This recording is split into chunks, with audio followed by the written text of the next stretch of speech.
فأنا ناصح لإخواني بالصدع بالحق تبيض وجوههم. السكوت في مسألة الحزبية يضرها، فاصدع بما تؤمر وأعرض عن المشركين.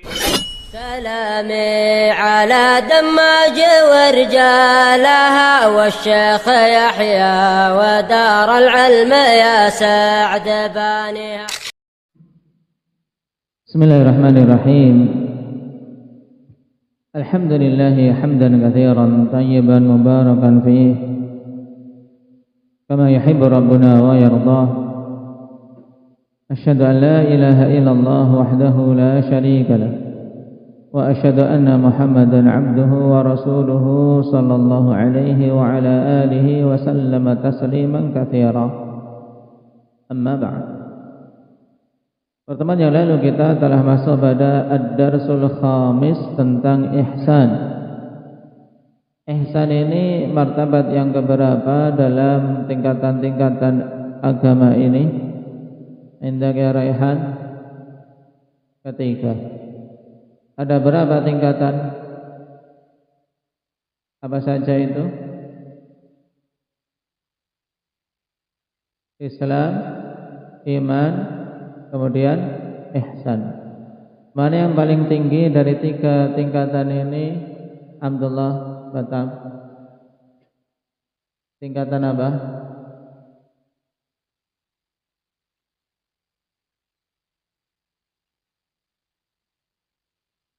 Tingkatan ihsan. Itu tingkatan dalam beragama yang paling tinggi. Baik. Dan hakikat ihsan telah dijelaskan oleh Rasulullah sallallahu alaihi wasallam. Bagaimana itu akbar?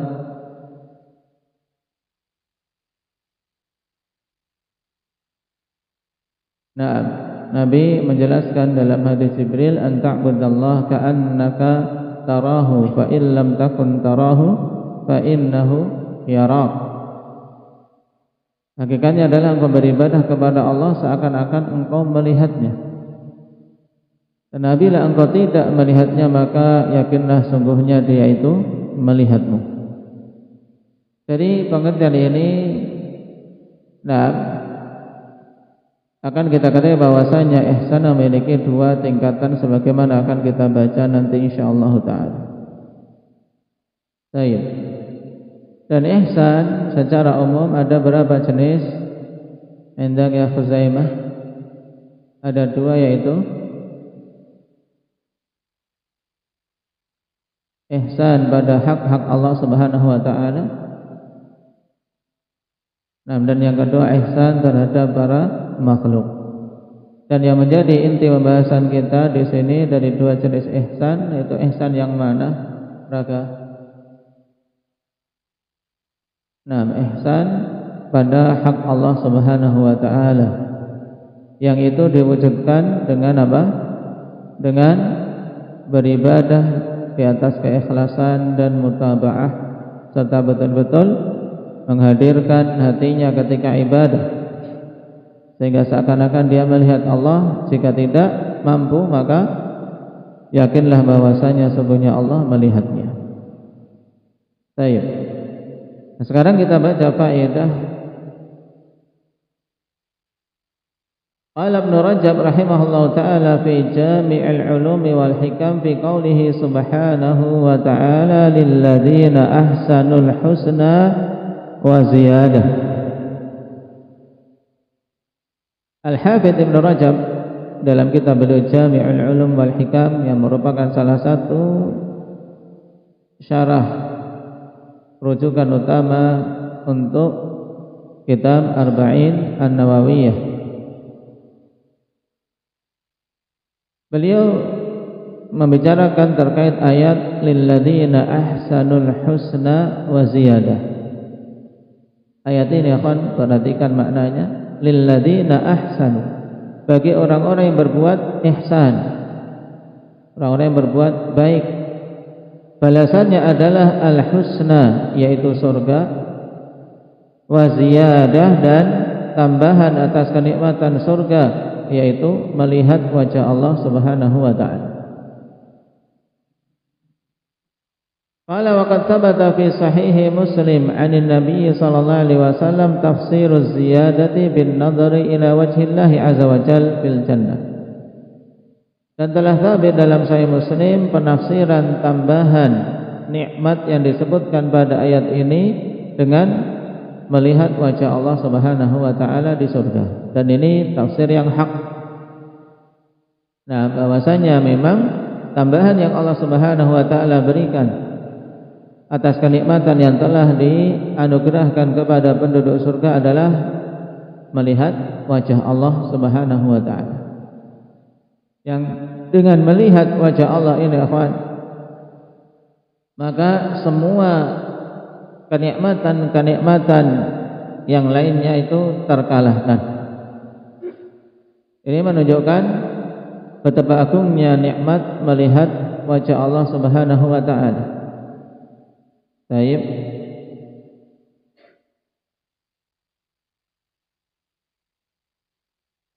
Wa huwa munasibun li ja'lihi jazaa'an li ahli al-ihsan. Dan balasan ini itu sangat cocok untuk dijadikan sebagai balasan bagi orang-orang yang berbuat ihsan. Kenapa? Li'anna al-ihsana huwa an ya'budal mu'minu rabbahu fid dunya ala wajhil huduri wal muraqabah. Dikarenakan ihsan itu sendiri yaitu seorang hamba beribadah, ya, seorang mukmin beribadah kepada Allah Subhanahu wa taala di dunia dalam apa?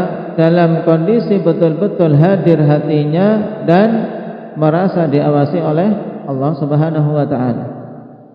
Jadi ibadahnya bukan apa? Sekedar gerakan-gerakan badan tok. Salat bukan hanya sekedar gerakan tubuhnya.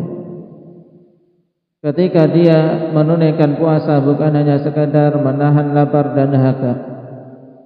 Ketika dia bersedekah bukan hanya sekadar mengeluarkan uangnya, tidak. Tapi betul-betul dia menghadirkan hatinya ikhlas karena Allah. Nah, mengharapkan pahala dari Allah dan juga muraqabah, senantiasa merasa diawasi oleh Allah Subhanahu wa taala. Baik.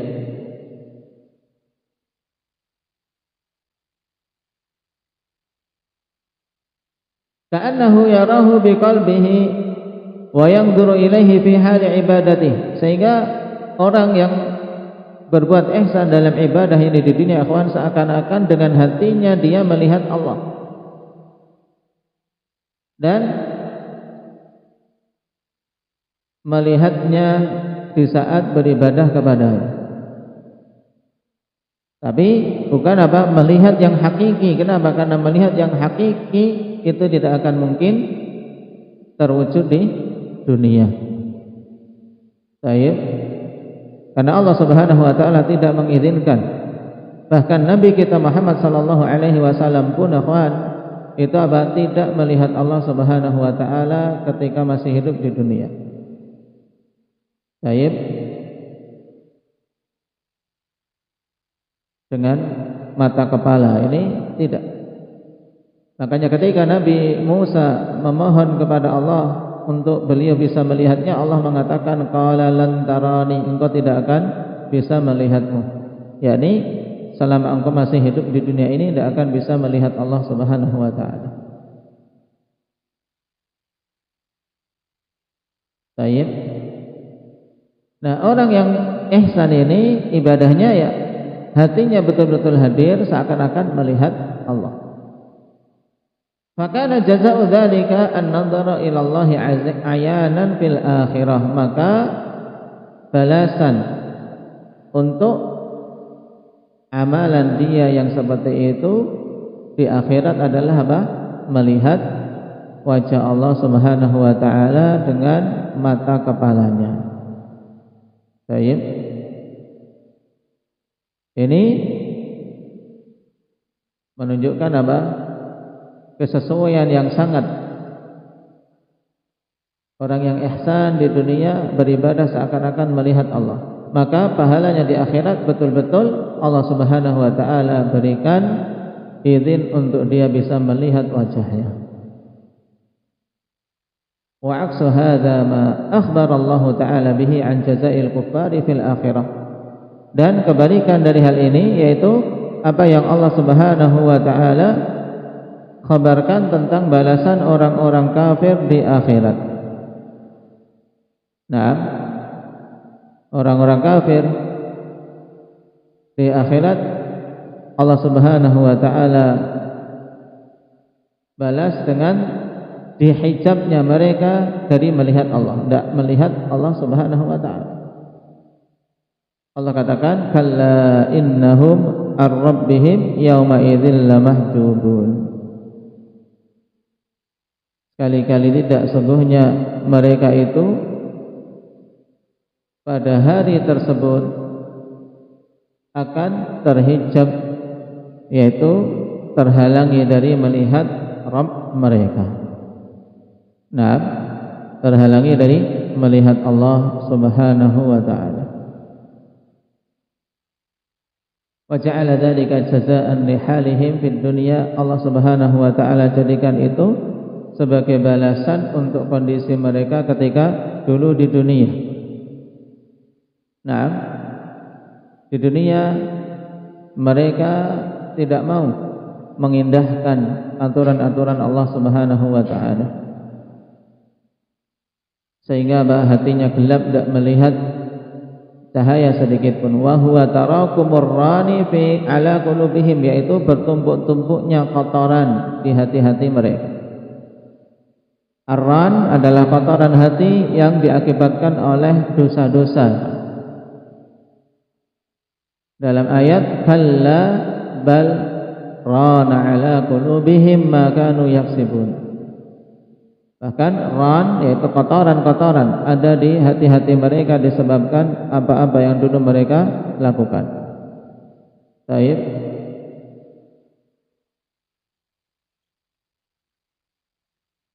Dan Rasulullah sallallahu alaihi wasallam telah jelaskan, idza adznaba 'abdun dzanban nukita fihi nuqtatun sauda fi qalbi.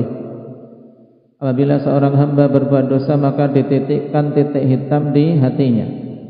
Kalau dia rujuk istighfar, maka akan dihapus.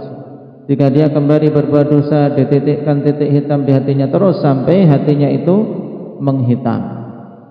Itulah ran, kata Nabi sallallahu alaihi wasallam. Itulah ran yang Allah Subhanahu wa taala sebutkan di dalam ayatnya. Baik. Kalla bal rana ala qulubihim ma kanu yaksibun. Baik. Nah, dikarenakan bertumpuk-tumpuknya ran ini sehingga hatinya kan gelap, tidak bisa melihat kebenaran sebagai kebenaran. Hatta hujibat an ma'rifatihi wa muraqabatihi fid dunya, sampai ditutup dari mengenal Allah Subhanahu wa taala.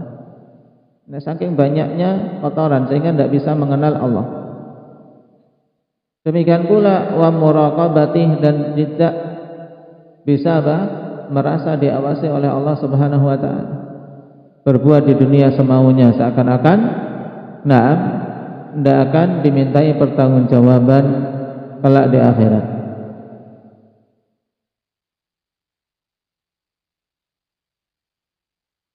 Maka ketika di dunia hatinya sudah tertutup dari mengenal Allah Subhanahu wa taala, maka jazaohum ala dzalika an hujibu an ru'yatihi fil akhirah.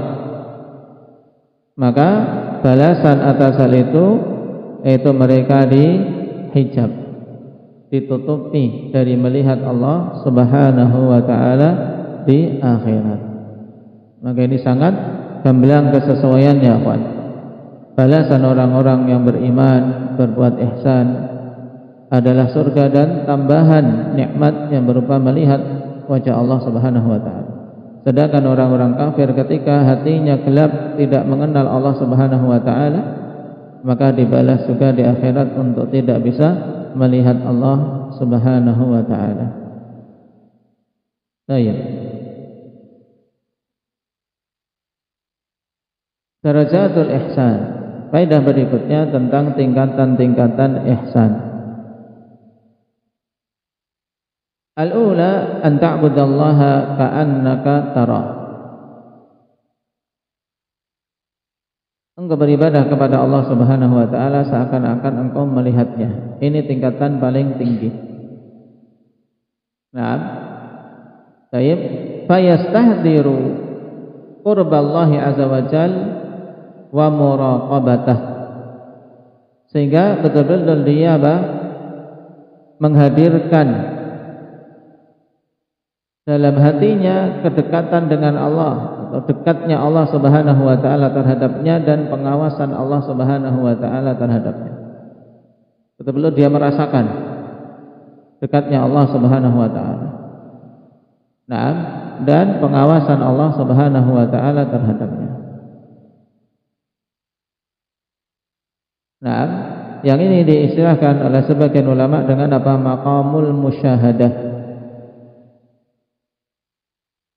Ats-tsaniyah, adapun tingkatan kedua, ini tingkatan di bawah yang pertama. Fa illam takun tarahu fa innahu yara. Jika engkau tidak melihatnya, maka sungguhnya dia itu melihatmu. Wa huna tawjihun lil 'abdi bi muraqabatillah wa ittila'ihi 'ala sirri wa akhfa. Di sini arahan dari Nabi sallallahu alaihi wasallam kepada para hamba ini untuk merasa diawasi oleh Allah Subhanahu wa taala dan meyakini bahwasanya Allah melihat semua yang tersembunyi maupun dirahasiakan. Semua yang rahasia dan semua yang tersembunyi dilihat oleh Allah Subhanahu wa taala. Ini yang diistilahkan juga dengan maqamul muraqabah. Pada tingkatan musyahadah dia betul-betul ibadah hadir hatinya, seakan-akan melihat Allah, karena betul-betul kuat keyakinan tentang dekatnya Allah Subhanahu wa taala terhadapnya. Sedangkan tingkatan kedua maqamul muraqabah, yaitu dia menguatkan keyakinan bahwasanya Allah melihat. Baik. Fabina'an 'alaihi fa inal ihsan lahu maqaman. Maka dibangun di atas hal tersebut, maka sungguhnya ihsan itu punya apa? Dua kedudukan. Al-awwal maqamul ikhlas atau maqamul muraqabah.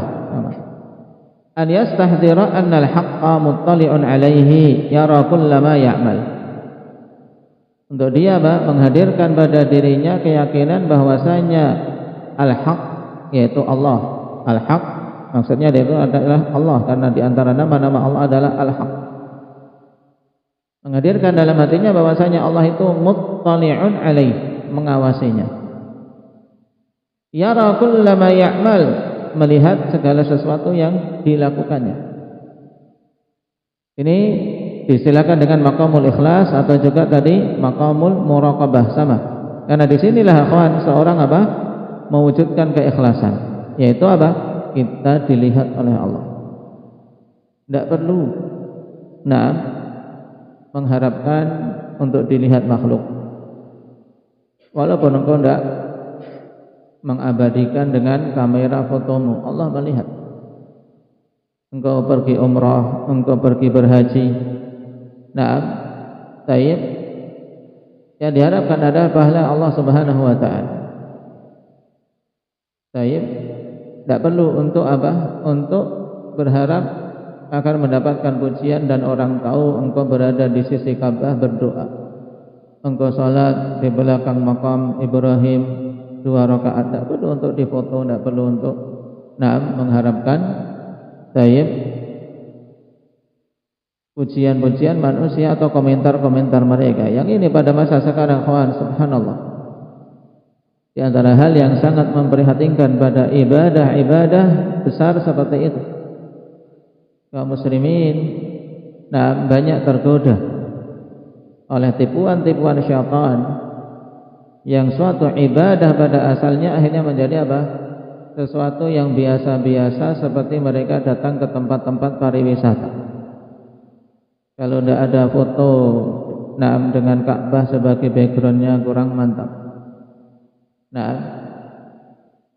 Sayyid, nasallallahu al-afiyata wassalam. Kita memohon pada Allah Subhanahu wa taala ikhlas. Ikhlas itu mudah diucap, tapi betul-betul sulit untuk kita wujudkan.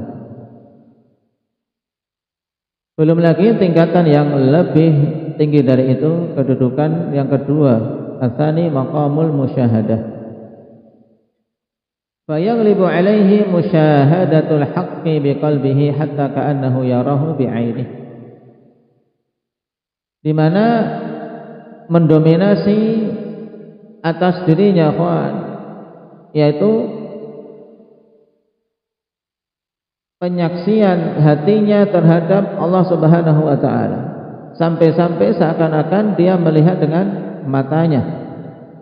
Kenapa? Karena hatinya yang betul-betul kuat yakinnya, ya keyakinan yang kuat, nah bahwasanya Allah mengawasinya sampai-sampai pada tingkatan apa? Taib, hatinya itu menyaksikan Allah Subhanahu wa taala. Seperti seakan-akan matanya yang melihat.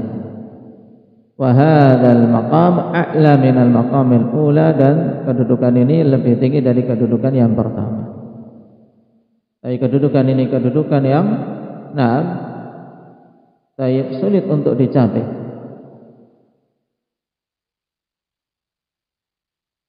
Makanya Nabi sallallahu alaihi wasallam berikan bimbingan, fa illam takun tarah fa innahu yara. Maka ini awal yang hendaknya kita wujudkan, yaitu yakini Allah melihatmu untuk bisa ikhlas. Baik. Dikatakan oleh Sufyan Ats-Tsauri rahimahullahu taala, ma'alajtu syai'an ashadda min niyyati. Kata Ats-Tsauri rahimahullahu taala, aku tidaklah mengobati suatu perkara yang lebih sulit daripada niatanku. Niatan itu butuh kita obati, butuh kita luruskan agar tidak melenceng. Nah, kenapa? Karena niatan itu adanya di mana? Zaid, di hati. Taib, dan hati itu keadaannya bagaimana? Ini Saqif. Hati itu berbolak-balik. Nah, makanya ketika hati berbolak-balik, ikhlas itu pun sesuatu yang sulit untuk untuk terus-menerus dipertahankan. Dia rentan untuk berubah-ubah. Lurusnya niat juga rentan sekali untuk dipertahankan. Maka wajib untuk berjuang, berjihad akhwan, demi lurusnya niatan. Terus-menerus sering mengecek. Baik. Na'alastu syai'an ashadda alayya min niyati innaha tataqallabu alayya. Kata siapa ini tadi? Hamzah Sufyan Ats-Tsauri rahimahullahu taala. Naam.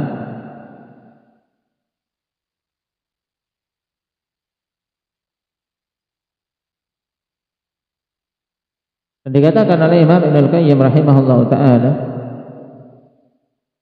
dalam Madarijus Salikin, al-ikhlasu huwa tasfiyatul amal min kulli syawb wa huwa syadidun 'ala an-nafsi wasyaitanu a'dhamu ma yas'a an yufsidahu 'ala al-'abdi. Ikhlas itu hakikatnya adalah membersihkan amalan dari semua kotoran-kotoran syirik, kotoran-kotoran yang akan menyimpangkan dia dari lurusnya niat. Nah, harus dibersihkan harapan-harapan pujian dari manusia, harapan-harapan untuk mendapatkan dunia, pemberian dari sesama manusia. Nah, harus dibersihkan niatannya. Nah, kemudian memurnikan dalam ibadah kita hanya mengharapkan pahala dari Allah Subhanahu wa taala. Bukan berarti ikhlas itu tidak berharap, karena ini juga diantara salah kaprahnya awamun nas. Salah kaprah dalam memaknai ikhlas, dikiranya ikhlas itu tidak berharap apa-apa. Nah, bahkan kita harus memperkuat harapan. Semakin ikhlasnya tinggi, semakin kuat harapannya kepada Allah Subhanahu wa taala. Tidaklah Allah sebutkan nikmat-nikmat surga kecuali agar kita memperkuat harapan bisa dimasukkan ke dalamnya. Nah, maka ikhlas itu membersihkan amalan dari kotoran-kotoran syirik dan mengisinya dengan niatan-niatan yang saleh untuk mengharapkan keridhaan Allah, mengharapkan pahala di sisi Allah, dan juga untuk selamat dari azab Allah Subhanahu wa taala. Dan kata Ibnul Qayyim selanjutnya, wa huwa syadidun 'alan nafsi, dan ini sesuatu yang berat atas jiwa. Kenapa, kawan? Karena jiwa itu fitrahnya cenderung untuk apa? Untuk punya pamrih, ingin sesuatu yang cepat. Nah, dia dapat di dunia. Ketika berbuat inginnya apa? Cepat dapat efek dari perbuatan itu. Nah, sakit berobat inginnya cepat sembuh. Demikian pula beramal ingin cepat dapat sesuatu yang disegerakan. Berdoa inginnya cepat dikabulkan. Ini tabiat manusia.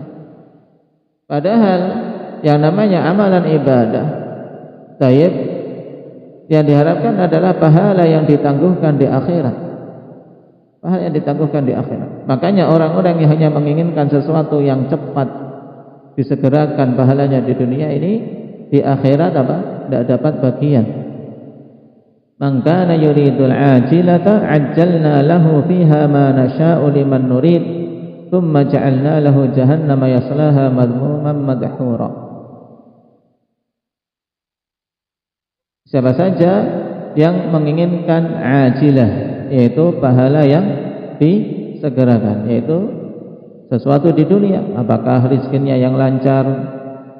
Banyak manusia beramal niatannya agar rezeki lancar, tutak, lupa untuk berharap dengan pahala yang di akhirat.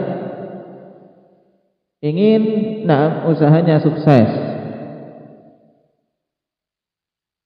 salat duha rajin. Kenapa? Agar dagangannya laris, usahanya lancar. Itu tok. Ini yuridul ajilah, hanya menginginkan ajilah, sesuatu yang disegerakan di dunia. Maka kata Allah, ajjalna lahu fiha ma nasha'u liman nurid, maka akan kami segerakan untuknya juga pahala, balasan di dunia apa yang kami kehendaki untuk orang yang kami inginkan. Jadi balasan yang disegerakan di dunia pun sesuai dengan kehendak Allah. Jadi tidak semua orang yang berharap itu dapat. Tapi yang jelas di akhirat sudah tidak dapat, karena harapan-harapan dunia yang ingin dia dapat dengan amalan akhirat, maka di akhirat tidak punya bagian. Tsumma ja'alna lahu jahannama yaslaha madhmuman madhura. Maka kemudian kami jadikan untuknya di akhirat neraka jahanam. Taib, dia di sana dalam keadaan madhmum, tercelah, dan madhura, terusir dari rahmat Allah Subhanahu wa taala, wal iyadu billah. Nah, intabihu. Nah, jangan sampai seorang rugi ya kawan, gara-gara niatannya hanya untuk pahala yang disegerakan di dunia, balasan yang ajilah. Tapi perkuat harapan untuk sesuatu yang Allah simpan di akhirat kelak, karena itulah pahala yang sempurna. Allah Subhanahu wa taala katakan, wa innama tuwaffawna ujurakum yaumal qiyamah, hanyalah akan disempurnakan ganjaran-ganjaran kalian itu di akhirat. Kalau di dunia belum.